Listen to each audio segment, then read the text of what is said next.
नमस्कार दोस्तों, स्वागत है आपका फिर से एक बार हमारे एमसीक्यू की इस लगातार चल रही सीरीज में। आज इसमें हम लोग फिर से स्टैटिक जीके के प्रश्नों को हल करने वाले हैं। तो दोस्तों, बिना देर किए हुए हम लोग आगे बढ़ते हैं। आप सभी बिल्कुल डेली की तरह तैयार होंगे और लास्ट में अपना स्कोर जरूर बताइएगा कि कितने क्वेश्चन आपके सही हुए हैं। तो आज का हमारा पहला प्रश्न है, विश्व ब्रेल लिपि दिवस कब मनाया जाता है? 1 जनवरी को, 4 जनवरी को, 10 जनवरी को या फिर 12 जनवरी को? तो किस तिथि को मनाया जाता है, ये प्रश्न आपका यहाँ पे पूछा जा रहा है। तो बेटा यहाँ पे आप इस चीज को याद रखिएगा, ये हमेशा 4 जनवरी को मनाया जाता है। और ये दिवस आखिर मनाया क्यों जाता है? ये मनाया जाता है, एक जी थे लुई ब्रेल। अब लुई लुई ब्रेल के जन्म दिवस के उपलक्ष्य में इसे मनाया जाता है। हमेशा इस चीज को याद रखिएगा। अच्छा, इसमें इस क्यों? क्योंकि ये दिव्यांग थे, ये दृष्टिबाधित थे, इनको दिखाई नहीं देता था। वैसे जन्म से ऐसा नहीं माना जाता है, बाद में कह रहे हैं कि कोई केमिकल इनकी आंखों में चला गया था, जिसके कारण इन्हें दिखाई देना बंद हो गया था। और उसी के लिए क्या किया इन्होंने इन्होंने ब्रेल लिपि का डेवलपमेंट किया। और ब्रेल लिपि में क्या होता है, ये 6 डिजिट होते हैं, 6 जैसे जो आपके सिंबल होते हैं, नंबर पॉइंट्स होते हैं, उनके आधार पर इन्होंने बिंदुओं के आधार पर एक नई लिपि का विकसित किया, जिसे ब्रेल लिपि कहा जाता है। तो 4 जनवरी को ये दिवस मनाया जाता है। आपके लिए इम्पोर्टेंट, याद रखिएगा। हम बढ़ते हैं अपने अगले क्वेश्चन पे। भारतीय संविधान का प्रारूप किसने तैयार किया था? जवाहरलाल नेहरू ने, डॉक्टर राजेंद्र प्रसाद ने, डॉक्टर बी आर अम्बेडकर ने, BN राव ने? तो यहाँ पे देखिए, आपसे पूछा प्रारूप किसने तैयार किया था। ठीक, अब यहाँ पे अगर हम बात करें, जो प्रथम प्रारूप हमारा था, प्रथम प्रारूप की अगर बात करते हैं तो वहां पे BN राव जी ने तैयार किया था। प्रारूप समिति के अध्यक्ष आपके BR अम्बेडकर थे, लेकिन जो ड्राफ्ट था, ड्राफ्ट को तैयार करने के लिए आपके BN राव जी जिम्मेदार थे। इसीलिए जो है यहाँ पे जो आयोग ने प्रश्न को सही माना है, वो आपके BN राव को ही माना है। हाँ, अगर अध्यक्ष पूछा जाता है कि जो प्रारूप समिति उसके अध्यक्ष कौन है, डॉक्टर अम्बेडकर जी हैं। तो इस चीज को याद रखिएगा। चलते हैं अगले क्वेश्चन पे। केसर के उत्पादन में भारत का प्रमुख राज्य कौन सा है? हिमाचल प्रदेश, उत्तराखंड, जम्मू कश्मीर या फिर सिक्किम? तो बेटा, जो केसर है ना, केसर एक ही जगह उत्पादित हो रहा है, वो है आपका है जम्मू कश्मीर। हाँ, ये अलग चीज है कि जो आजकल पान मसाला गुटखा है, इसमें पता नहीं कैसे 40 लाख टन या 50 लाख टन गुटखा तैयार करते हैं, और उसमें केसर कितना डाल देते हैं कि हर व्यक्ति को केसर मिल जाता है ना? तो इस चीज को याद रखिएगा। अगर बात करें तो ये कहीं ना कहीं केसर सबसे महंगी नकदी फसल के तौर पे ये आता है। चलते हैं हम अपने अगले क्वेश्चन पे।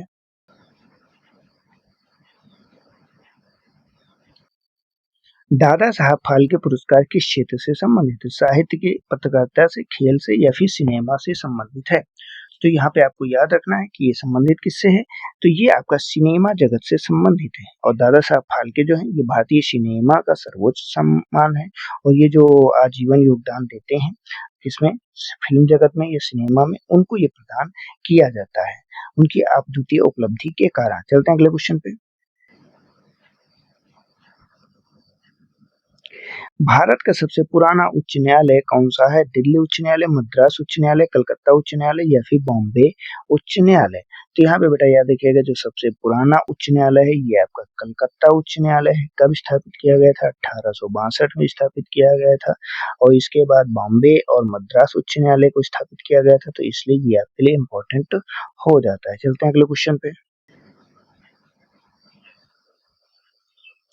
भीमबेटका किसके लिए प्रसिद्ध है? बौद्ध स्तूप, गुफा चित्रकला, मंदिर स्थापत्य या फिर किला निर्माण के लिए? तो यहाँ पे जो गुफा चित्रकला है, उसके लिए ये प्रसिद्ध है। और ये कहाँ पे स्थित है? तो ये बेटा आपका मध्य प्रदेश, MP में स्थित है। और ये इसे प्रागैतिहासिक गुफा चित्रकला के रूप में जाना जाता है। और इसमें मानव जीवन के जो प्रारंभिक चरण है, उन चरणों को दिखाया जाता है। और साथ ही में जो ये स्थल है ना, इसके यूनेस्को की विश्व धरोहर सूची में भी सम्मिलित किया गया है, इसलिए इसे भी याद रखिएगा। चलते अगले क्वेश्चन पे।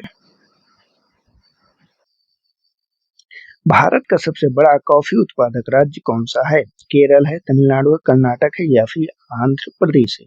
तो बेटा, कॉफी उत्पादन के मामले में अगर बात करते हैं तो आपका कर्नाटक ही सबसे नंबर 1 पे आता है। यहीं पे जो है आपका सबसे ज्यादा जो है कॉफी का उत्पादन किया जाता है। चलते अगले क्वेश्चन पे। राष्ट्रीय मानवाधिकार आयोग की स्थापना कब हुई? 1990 में, 1993 में, 1996 में या सन 2000 में? तो यहाँ पे याद रखिएगा, जो आपका राष्ट्रीय मानवाधिकार आयोग है, इसको 1993 में स्थापित किया गया था। इसके लिए एक्ट बनाया गया, मानवाधिकार संरक्षण अधिनियम 1993। उसी के तहत इसको जो है स्थापित कर दिया गया। इसका उद्देश्य क्या था? तो मानव के जो अधिकार हैं, जो मूलभूत अधिकार हैं, उनकी रक्षा करना है और उन्हें बढ़ाना है, उन्हें कम नहीं करना है, उसे संवर्धन करना है। तो इस चीज को यहाँ पे याद आपको रखना है। चलते हैं हम अपने अगले क्वेश्चन पे। भारत का सबसे लंबा राष्ट्रीय राजमार्ग कौन सा है? NH44, NH48, NH27 या फिर NH19? तो यहाँ पे आपको याद रखना है, जो आपका NH44 है, ये इस समय भारत का कहें तो सबसे लंबा राष्ट्रीय राजमार्ग है। ये कहाँ से शुरू होता है? ये आपका श्रीनगर से शुरू होता है, श्रीनगर से शुरू हुआ और कहाँ तक जाता है? तो ये बेटा कन्याकुमारी तक जाता है, कन्याकुमारी तक। मतलब ऊपर से शुरू हुआ है और नीचे यहाँ तक का पॉइंट तक का आता है। ये चीज आपको यहाँ पे याद रखना है, जिसमें आपके कई सारे आते हैं, कई सारे राज्यों से होकर गुजरता है। इसे उत्तर दक्षिण गलियारे के हिस्से के रूप में भी हम जानते हैं। चलते हैं अगले प्रश्न पे। प्रश्न है, शांति निकेतन की स्थापना किसने की थी? रविन्द्रनाथ टैगोर ने, देवेंद्रनाथ टैगोर ने, ईश्वर चंद्र विद्यासागर ने या फिर महात्मा गांधी जी ने? तो किसने किया था? तो यहाँ पे आपको याद रखना है, देवेंद्रनाथ टैगोर की जी के द्वारा जो है आपके शांति निकेतन की स्थापना की गई थी। बाद में रविन्द्रनाथ टैगोर ने इसे विश्व भारती विश्वविद्यालय के रूप में विकसित किया। ठीक, तो शांति निकेतन ही क्या बनता है? विश्व भारती विश्वविद्यालय बनता है। यहाँ पे नोट कर लीजिएगा, विश्व भारती विश्वविद्यालय बनता है। कि कौन बनाता है? रविन्द्रनाथ टैगोर बनाते हैं। इसकी स्थापना किसने किया? देवेंद्रनाथ टैगोर ने इसकी स्थापना की थी। हम चलते हैं अपने अगले क्वेश्चन पे। प्रवासी भारतीय दिवस कब मनाया जाता है? 8 जनवरी को, 9 जनवरी को, 10 जनवरी को या फिर 15 जनवरी को? तो बेटा ये मनाया जाता है आपका 9 जनवरी के दिन। क्यों? क्योंकि इसी दिन महात्मा गांधी जी 1915 में, कब? 1915 में जो आपका दक्षिण अफ्रीका है वहां से भारत लौटे थे, और उनका उद्देश्य क्या है? जो प्रवासी भारतीय योगदान कर रहे हैं भारत में, उनको कहीं ना कहीं अपनी तरफ और आकर्षित करना, इसीलिए भारतीय प्रवासी दिवस मनाया जाता है। इसे अंतर्राष्ट्रीय संबंध के तौर पे काफी मजबूती आई है, जिससे क्या है, जो प्रवासी यहाँ से लोग बाहर गए हैं वो आकर्षित होते हैं। क्लियर? चलते हैं हम अपने अगले क्वेश्चन पे। प्रश्न है, ओणम पर्व किस राज्य से संबंधित है? तमिलनाडु से, आंध्र प्रदेश से, केरल से या फिर कर्नाटक से है? तो यहाँ पे याद रखिएगा, जो ओणम त्योहार है ये आपके केरल राज्य से संबंधित है। आपको आंसर पहले से दिख गया, कोई बात नहीं। ठीक, अब यहाँ पे क्या है, ये राजा जो महाबली है उनकी स्मृति में मनाया जाता है, इसलिए आपको याद रखना। चलते अगले क्वेश्चन पे। प्रश्न, भारत का पहला उपग्रह कौन सा था? रोहिणी था, आर्यभट्ट था, भास्कर था या फिर इनसैट था? तो यहाँ पे आपको नाम याद रखना है आर्यभट्ट का। ये भारत का पहला उपग्रह था, जिसे 1975 में क्या किया गया था? लॉन्च किया गया था। 1975 में प्रक्षेपित किया गया था और ये अंतरिक्ष कार्यक्रम की शुरुआत का प्रतीक के तौर पर इसे माना जाता है। चलते हैं अगले क्वेश्चन पे। लाल किला किस मुगल शासक के द्वारा बनवाया गया था? अकबर के द्वारा, जहांगीर के द्वारा, शाहजहां के द्वारा या फिर औरंगजेब के द्वारा? तो यहाँ पे आपको याद रखना है, ये शाहजहां के द्वारा बनवाया गया था। ये दिल्ली के लाल किला की बात कर रहा है। और अगर मुगल स्थापत्य की बात करते हैं तो वो आपका एक उत्कृष्ट उदाहरण के तौर पे हम देख सकते हैं। चलते अगले क्वेश्चन पे। विश्व हिंदी दिवस कब मनाया जाता है? 10 जनवरी को, 14 सितंबर को, 25 जनवरी को, 30 जनवरी को? तो बेटा यहाँ पे कमेंट करके जरूर बताइएगा। ठीक, और एक चीज और है कि विश्व हिंदी दिवस जो मनाया जाता है ये आपका 10 जनवरी को मनाया जाता है। वहीं पे इसकी शुरुआत अगर बात करते हैं तो कब से हुई है? ये 1975 में जो नागपुर में प्रथम विश्व हिंदी सम्मेलन के आयोजित किया गया था, उसी के उपलक्ष्य में मनाया जाता है। इसका उद्देश्य क्या है? अंतर्राष्ट्रीय स्तर पे हिंदी के प्रसार को बढ़ावा देना।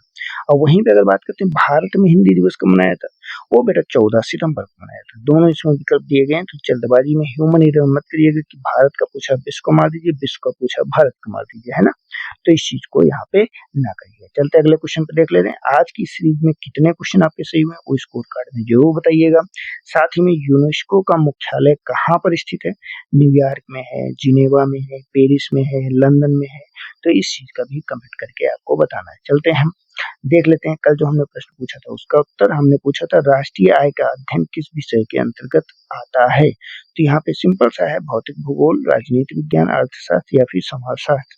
तो ये अर्थशास्त्र का विषय है और अर्थशास्त्र के अंतर्गत ही आता है, जिसमें देश की आर्थिक स्थिति, उसकी जीडीपी, जीएनपी और प्रति व्यक्ति आय, ये सभी मापदंडों को नापा जाता है और चीजों को देखा जाता है। तो इसलिए इसे याद रखिएगा। तो आज के सेशन में हम लोग इतना ही रखते हैं। जो हमारी कल की क्लास रहेगी ये इतिहास के संदर्भ में रहेगी, जरूर देखिएगा। और हमारे चैनल को जाते जाते सब्सक्राइब कीजिए, वीडियो को लाइक कीजिए और अधिक से अधिक अपने दोस्तों को शेयर कीजिए। मिलते हैं नेक्स्ट वीडियो में, तब तक के लिए जय हिंद, जय भारत, आपका दिन शुभ हो।